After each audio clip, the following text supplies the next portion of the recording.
Hey everyone, welcome to this explainer.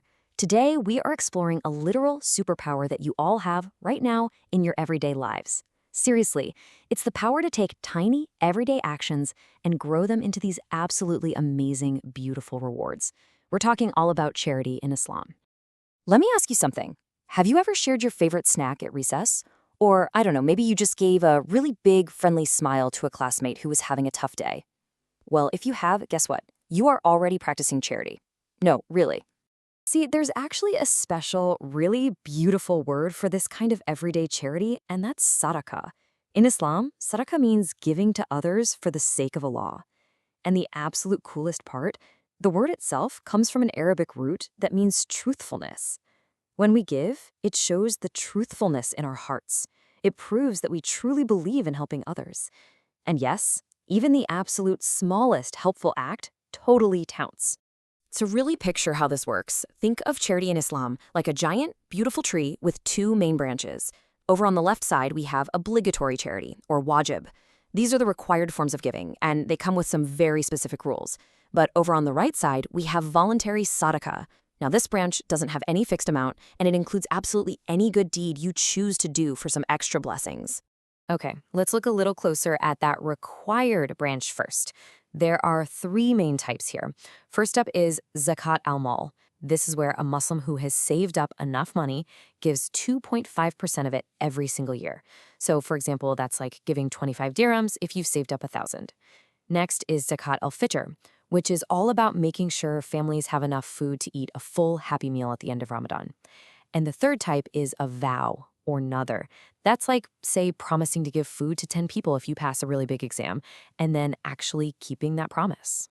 So when we talk about zakat, I want you to know it isn't just some strict rule. It's actually a beautiful way to grow kindness in our community. You can think of it as a special yearly requirement to make sure everyone around us is cared for. It's kind of like watering a giant garden, so every single flower gets exactly what it needs to bloom.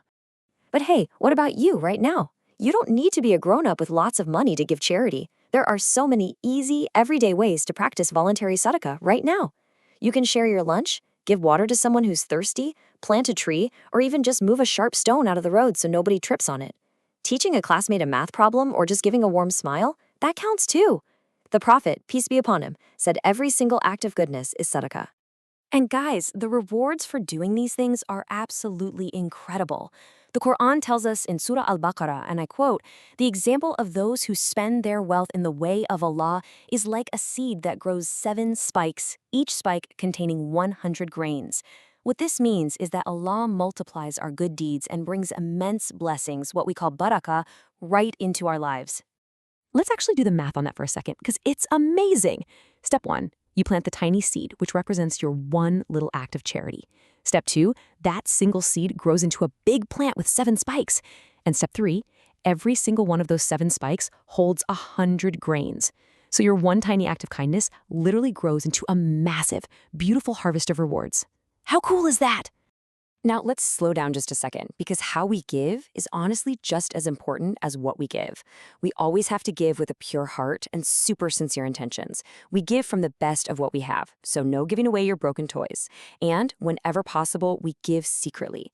We do this so we never ever embarrass or hurt the feelings of the person who needs our help.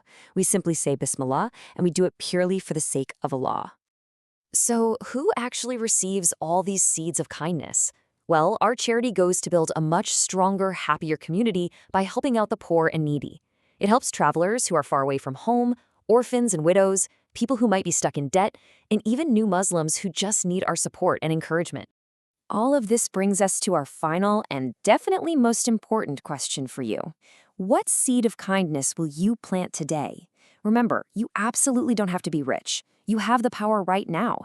Go out, find a way to share, help, or even just smile at someone who really needs it. In fact, I challenge you to do one act of sadaqah the second this explainer is over. Thanks so much for learning with me today, and happy planting!